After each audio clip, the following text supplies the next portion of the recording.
until cars arrived in Abu Dhabi in the late 1930s with oil concession companies, camels remained the only means of transport. And even when Sheikh Zayed became ruler in 1966, they were still vital, as there were only around 30 cars privately owned in Abu Dhabi and the entire emirate at the time, and no tarred roads in sight.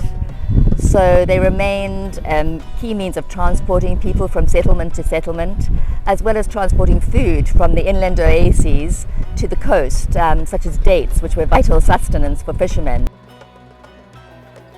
Today, if no longer key to survival, these resilient animals have not been forgotten or relegated to the past, but are now front and center in the UAE's favorite sport, camel racing. I sat down to talk camels with Australian vet Alex Tinson, who came to Abu Dhabi in the early 1990s on the invitation of Sheikh Zayed's son and successor, the late Sheikh Khalifa bin Zayed, with the mandate to, quote, make the president's camels the best in the UAE. 30 years on, he knows more about the makings of a prize camel than most, and writes about his experiences in his insightful and entertaining book, The Desert Vet, in which he perfectly sums up the importance of camel racing as follows. The relationship of Emiratis with the camel went deep. These animals were the glue that bonded the old and the new, and that needed to be preserved. Camel racing was like this giant social security system where the camel was put up on this pedestal and they could rotate petrodollars amongst camel racing. And people forget, even in horse racing in Australia, like, or in England, horse racing is $1 billion industry. Camel racing is the same, and it's the, I guess you could argue it's the sport of kings, sport of sheikhs, but I think the thing is that camel racing is different because camels really did keep these people alive. You had the camel milk, you had transport, you had all sorts of things that the camels were just so intrinsically linked to that they couldn't have survived without them. And horses is not the same. Horses really is a sort of a more elitist sort of thing, in my opinion. Camels is everybody. Anybody can have a camel and race it, and if he's lucky enough to have a fast camel, then he sells it to one of the sheikhs, and that money comes back to that tribe, and they can buy more camels and get more involved in the racing, and it's a very unique sport, I suppose you'd have to say, and it has the other thing that people don't understand, and I'm supposed to be lecturing at the World Veterinary Conference literally next, I think it's next week or the week after, and I'm doing a lecture on the evolution of camel racing. And the one thing that people don't understand is the horse has not improved in the last 50 years. Horses run about the same speed they've run for the last 50 years. The camel has improved, I think, something over 40% in the last 30 years in speed. So the way the camels races has changed too. It's not just about, the camels race much more like horses now. They used to race like camels, but now they race like horses because they've just got so much faster. And that's been quite an interesting sort of journey to be on, to just see. And they just keep breaking records. I mean, I don't think they're ever going to be, for a short explosive race, they'll never be as fast as a horse, but there was a very famous story from the early days in Australia when the camel was sort of so important in developing Australia in terms of building railways and mines and stuff. And there was a camel race just outside of Burke, and they raced a camel against a horse, and it was a 100-mile race. Well, the horse just won the 100-mile race, but died that night. The camel turned around and walked back to walked 100 kilometres to Burke, and that's the thing. I always compare the two as the horse. The horse is a petrol sort of fast, flashy thing, but things go wrong with it all the time. Yeah. Camel's like a diesel engine; you just turn it on and it goes forever. And that's the thing, and that's why the camel could look after them in this incredible environment. And I suppose I look back, I always call in terms of the camel being important, I wrote a textbook about camels, which I called, and it was just called The Camel, the Animal of the 21st Century. And whilst we sort of look historically at the camel, for me, the camel, it has the potential to deal with all the, you know, climate change and whatever, and live with less water, live with less food, produce milk, you know, milk that's more more nutritious and almost like a medicine, really, the way they could talk about camel milk these days. So I think the camel has got, not just on the racing side of things, but in general has the potential to have a bit of a resurgence, if I'm really honest. Absolutely. And just to go back to Sheikh Zayed, do you think was he instrumental in making racing so big? Oh yeah. No, I think he. Well, I mean, he just kept pushing. You know, he was the biggest force behind camel races for sure. And I was always concerned I always thought to myself, oh gosh, you know, when Sheikh Zayed, you know, because he wasn't, you know, he was. We all like to think he was going to live forever, but obviously he wasn't. He lived for a very long time, which was great. But at the end of the day, I always sort of naively thought that maybe when Sheikh Zayed passed on, that maybe camel racing would not have that full support, you know, and that maybe it would. It was never going to go away, but it might. But if anything's happened, it's actually got bigger and bigger. So his sons and the other rulers have just taken it even to another, you know, to another level. And now, in actual fact, now Saudi Arabia has become much more interested, much more sort of involved. So actually, it just gets bigger and bigger. But do you think he started it? I mean, did he instill in your boss and Sheikh Khalifa his love? No, for sure. I mean, it was his love of the animal. And I mean, Sheikh Zayed was crazy about horses, crazy about camels, crazy about falcons, and crazy about his people. And so camel racing was a way of preserving the history and the reliance of the animal, but putting that animal up on a pedestal and saying, look, you know, this animal was so important to us. We will look after it. We'll foster it. We'll learn more about it. We'll, you know, and we'll race. And the racing's almost, you know, I mean, the racing and the rivalry between, you know, countries and cities and even people is, you know, is amazing. And it is incredibly important, you know. Sometimes we joke that when the big races are on between Abu Dhabi and particularly Abu Dhabi and Dubai, it's like a war, you know. Yeah. And who, you know, winning is everything, you know. Winning that gold sword on the final race of the final day is everything. And if you see the crowds and the emotion and stuff that goes on when that result happens, it is quite amazing. And I've been fortunate enough to witness that for the last 34 years, you know, and hopefully more years to come. Can you describe the first time that you went to camel race and also when you met Sheikh Zayed? I think it was the same day, wasn't it? Yeah. No, well, I'll never forget it because I mean we arrived in this country. I never forget it. We were escorted into this sort of very grand sort of halls in the airport. We were sort of treated as VIPs. Our passports were taken off while we had Arabic coffee and everything else. The next minute we were in a fancy Mercedes 500 driving it down this sort of 6-lane highway lined with trees, and it was night time and I kept thinking, where's the desert? You know, all we could see was trees and gardens and all sorts of things. And then we were taken to the Sheraton Hotel in Abu Dhabi, and we stayed there for a couple of days while they were, while they were sort of getting things ready for us. And, you know, we kept thinking, well, okay, where's this desert, you know?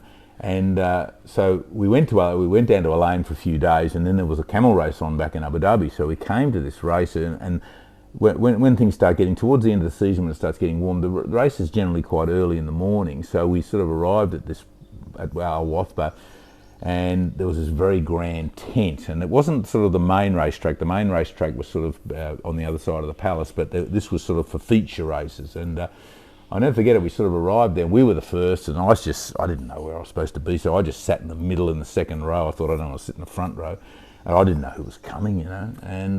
And then there was just sort of a procession of more and more important people arriving, you know. They're sort of just coming across the desert, you see these clouds of dust and stuff.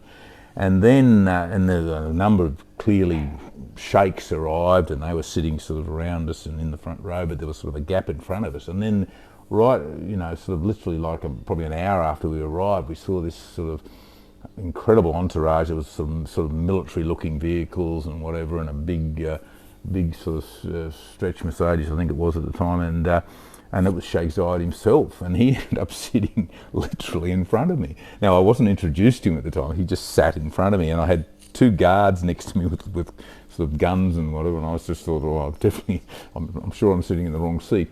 But just to be in the guy's presence, I mean, he you know, every day I'm reminded, I guess, when I drive, if I'm in Dubai and I'm driving down and there's the big picture of him on the road, and you just look at that picture and you remember what he was like to see in the flesh, and you just knew he was just an unbelievable individual. He was just one of those, you know, Solomon-like characters, you know, almost a sort of a biblical sort of character that just, you know, was just transcended everything, and just had that incredible wisdom that was able to pull together. I mean, you think about trying to get 7 little countries effectively together. Well, he tried to get 9, and originally I suppose he tried to get Qatar and Bahrain, but to get them together into a country and turn it into a country that no one's ever seen in the history of the world is, you know, I mean, it's just testament to the man. And you know, it was always, unfortunately I never actually got to meet him and actually shake his hand. I'd say we were in his presence. He used to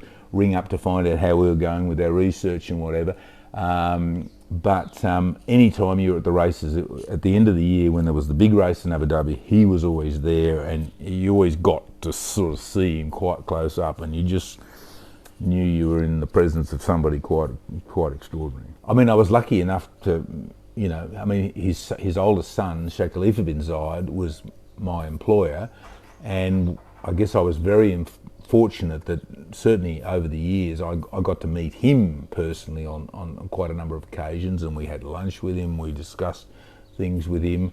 I mean, I suppose my greatest memory of sort of speaking to Sheikh Khalifa was myself and Angus McKinnon, who was the guy who helped us with all the embryo transfer research. We actually had a private meeting in Abu Dhabi just with Sheikh Khalifa and Mohammed bin Zayed. So it was just the 4 of us, and we were just there for 2 hours just talking about camels. And I think about it later, and I was joking to myself, I thought, gosh, I never even got a picture of me with Sheikh Khalifa, you know, but it wasn't about that. It was just the fact that we were there, and we were, you know, just discussing, you know, how we were taking the project forward, what we needed, what we'd achieved, what was next. And again, this is probably 20 something years ago, probably 25 years ago. And I just sort of think where we were then and where we are now, and we're doing stuff now that we haven't even put in the paper. We've had a film crew out from Netflix to come and do a video on us called The Kings of Cloning. And we're doing stuff that people don't even know about. And I think when they find out, it's going to be controversial. But I guess I just see that there's going to be a lot of good things come out of it. There's going to be a lot of controversies come out of it. But at the end of the day, as a consequence of our research projects, we have done Jurassic camels. We have brought back life from the dead. A camel that was their best camel that was dead 10 years ago, we made 11 of them.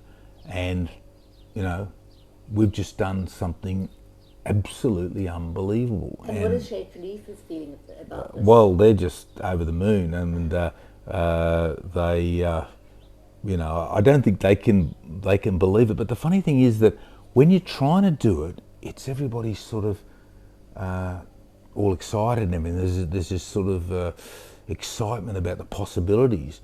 And then when you've done it, it's like, oh, that was easy. And it's like, you know, what's the next thing, you know? So, and I suppose that spurs you on to just do more and more, you know, and I think that's what it's always been like, is that we do something, you know, amazing with the camels, and then we sort of, I think for every time we answer a question about the camel, we open the door to 10 unanswered questions, and then we go to another level, and then we go to another level. And as I say, we've been lucky enough that our bosses have been, I mean, Sheikh Mansour put us together with Professor Wang from South Korea on this cloning project, and we're doing things that, you know, people just won't believe when they actually find out. And that's kept me working. What do you think Sheikh Zayed would think? I think Sheikh Zayed would be absolutely blown away. I mean, well, look, I think anybody would be blown away. I think he'd be blown away that the UAE, the level of cutting edge science that is being achieved Well, I mean, it's cutting edge architecture, cutting edge science, cutting edge diplomacy.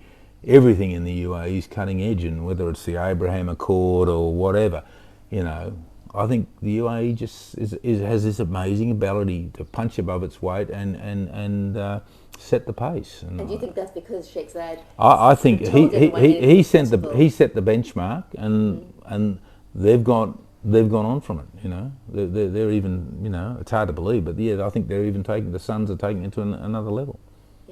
And when you would when your breakthroughs came through before, was he elated by those? Oh yeah, no. We used to get phone calls. I remember once he was in Japan. He was ringing to Sheikh Khalifa to find out what are we doing. You know, have we got the pregnancies? Have we got the births? Have we got this? What's going on? So yeah, I think we were always surprised, in actual fact, that the camels came up in conversation so often. You know, I don't think. It was only later that we appreciated when we heard the stories of, oh no, they were talking about that on the aeroplane when they were flying to London, or oh no, they were talking about that over there, you know. And I remember, to be fair, a lot of the time, you know, whenever we used to meet Sheikh Khalifa, it was always a very formal sort of thing. But unbeknownst to us, he and Sheikh Tatnoon often used to drive to Hilly, to the research centre. They'd turn up there at sunset and they'd just park in the middle and go and sit amongst the baby camels, amongst the embryo transfer. They just go and visit secretly on their own, and a lot of the time we didn't find out this till much later. So again, I think that gave us a sense of how well respected our work was and how important it was to them that we were sort of in the team making these advances. So it was always clear how respected the camel as an animal was, how important it was to them as a society, and how they wanted to push every boundary, whatever it was, whether it was any level of research, they wanted to find out the answers.